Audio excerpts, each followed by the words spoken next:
नमस्कार, मैं विनोद शर्मा। आज मुंडलाना गांव में उसी गांव में पहुंचे हैं जहां 2-4 दिन पहले कृषि मंत्री का घेराव किया गया और ग्रामीणों ने विरोध किया है। आज यहां पर डॉक्टर अशोक तंवर पहुंचे हैं जो कि कांग्रेस के बड़े लीडर रहे हैं और कांग्रेस से इस्तीफा देकर आज गांव से गांव जा रहे हैं, लोगों से मिल रहे हैं, उनकी राय जान रहे हैं। चलिए बातचीत करते हैं, उनसे मिलवाते हैं और उनके विचार जानते हैं हरियाणा की और इंडिया की राजनीति में अब क्या चल रहा है और किसके साथ हैं वो। सर नमस्कार। नमस्कार जी। आप बड़ौदा के गांव का दौरा कर रहे हैं, लगातार लोगों से मिल रहे हैं, क्या लग रहा है बड़ौदा अब की बार किसके साथ जाएगा? बड़ौदा छिका बैठा है।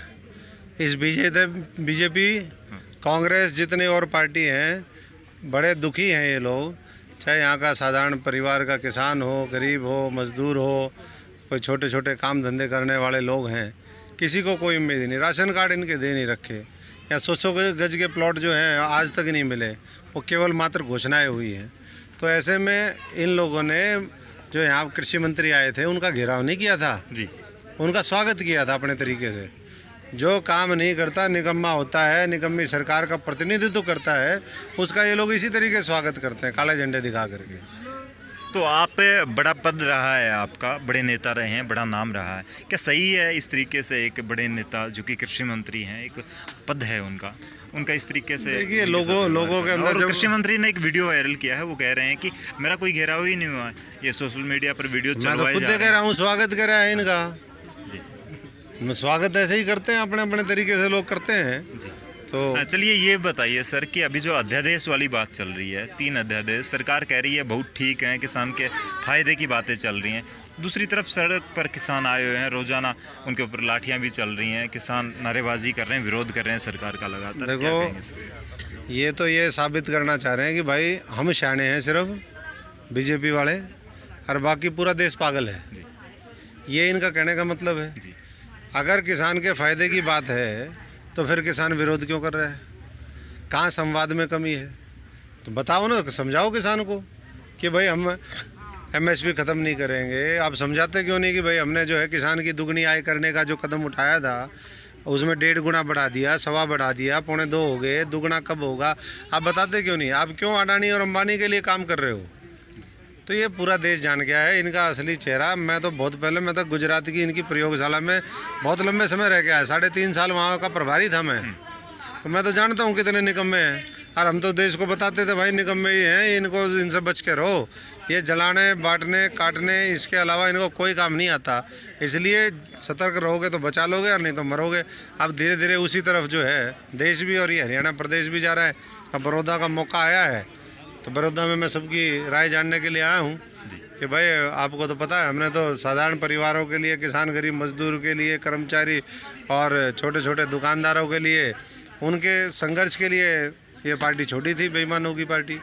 तो इसलिए अब आप बताओ हमें क्या करना चाहिए, मैं आपके साथ हूँ।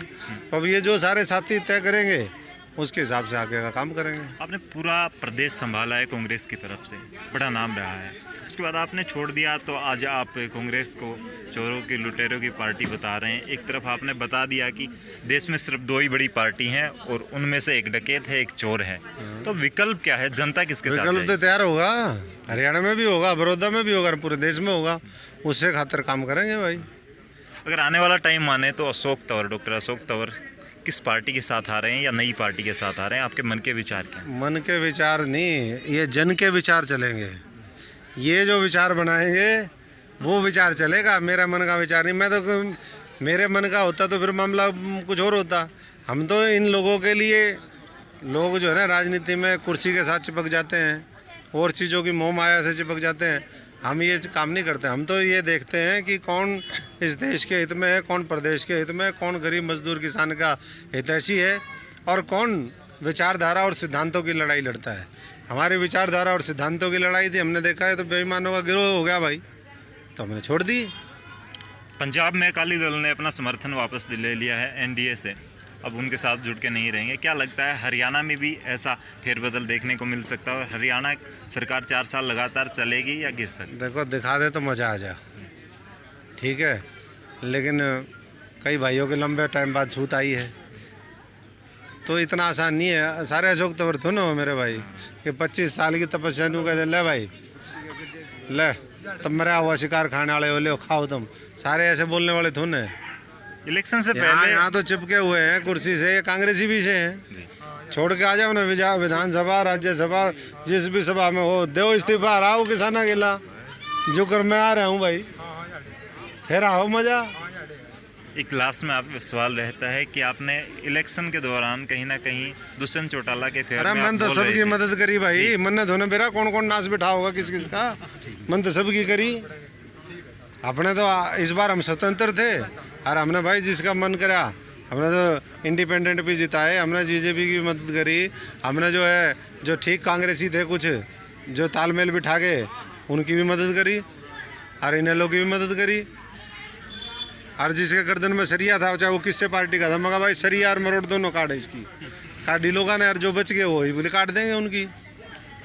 लोग जो राजनीति का मजा होता है और इतने बड़े लेवल पर जाने के बाद एक छोटी सी प्रतिष्ठा जो पद होता है वो छोड़ने को तैयार नहीं होते। आपके पास इतना बड़ा पद था फिर भी क्यों त्याग दिया? ये तो मजा ही हर कोई चखने के लिए तैयार रहता है। मैं मजे वाला नहीं हूँ ना, मैं साधारण परिवार का हूँ, जैसे आप हैं, जैसे ये है, फौजी का बेटा, किसान मजदूर का बेटा, विरासत में कुछ मिला नहीं, सब अपनी मेहनत फिर दोबारा बना लेंगे भाई। मुख्य कारण क्या था सर वो छोड़ने? मुख्य कारण ये था कि लोग बेईमानी से बीजेपी के साथ मिलकर टिकट बांट रहे थे, और जो है साधारण परिवार के लोग जो खून पसीना एक करते हैं, अपनी गाड़ी कमाई पार्टी को सींचने का काम करते हैं, उनको मारने का षड्यंत्र था। और जब हमने देख लिया कि षड्यंत्र पूरा हो गया, मैंने कहा अब नहीं भाई, बर्दाश्त बहुत कर लिया बर्दाश्त हमने। हमारे जितना धैर्य और जो है हौसले के साथ काम करने वाला आदमी नहीं मिलेगा आपको। हम तो पूरी हलीम ही खींचते हैं जितनी खींची जाती है, और जब वो हो गया और फिर उसके बाद ये तो कांग्रेस की सरकार बनती, निकम्मे जो है उनको पता ही नहीं था, क्यों बीजेपी से मिले हुए थे, उनको तो ये था कि बीजेपी का इलाज ना करो तवर का करो, ले कर ले भाई मेरा इलाज। एक आपने कांग्रेस की बात छेड़ी है, कांग्रेस में हमेशा खेमे बटे रहते हैं, आज भी खेमे ये हैं। तो खेमे कहीं ना में कहीं बने उनकी रहेंगे भाई। कमजोरी का यही कारण है। कमजोरी तो इतनी आ चुकी है, इनका कुछ नहीं बच रहा, जी, कुछ नहीं बच रहा। सारा अनुशासनहीनता, गुटबाजी और जितना भी आचार विचार जो सब खत्म है ना। तो और इसीलिए आज देश और प्रदेश में हालात ऐसे क्यों हुए हैं, ये खुद जिम्मेदार है, कोई दूसरा जिम्मेदार नहीं है। लोगों ने कोई कमी छोड़ी की, ये भी लोग बदलना चाहते थे, इसलिए इतनी सीट आ गई, और हमने मेहनत कर रखी थी। उनसे पूछो था ना, पैसे पैसे ले लेके टिकट बांट दी, क्या किया भाई तुमने? और अब जब मौका मिला अभी क्या कर रहे हो? आ जाओ ना सड़क पर, ले लड़ाई लड़ो गरीब आदमी की, किसान की। चलिए सर, बहुत बहुत धन्यवाद भाई पंडित जी। हाँ, तो अभी आपने देखा हमारे साथ मौजूद थे डॉक्टर अशोक तंवर, वो एक नई फरियाद लेकर आए हैं लोगों के बीच। देखते हैं क्या रहता है, 4 साल बीजेपी सरकार चलती है या बड़ौदा चुनाव में नया रूप देखने को मिलेगा। जुड़े रहिए बड़ौदा अपडेट के साथ ऐसी ही नई खबर के लिए। धन्यवाद।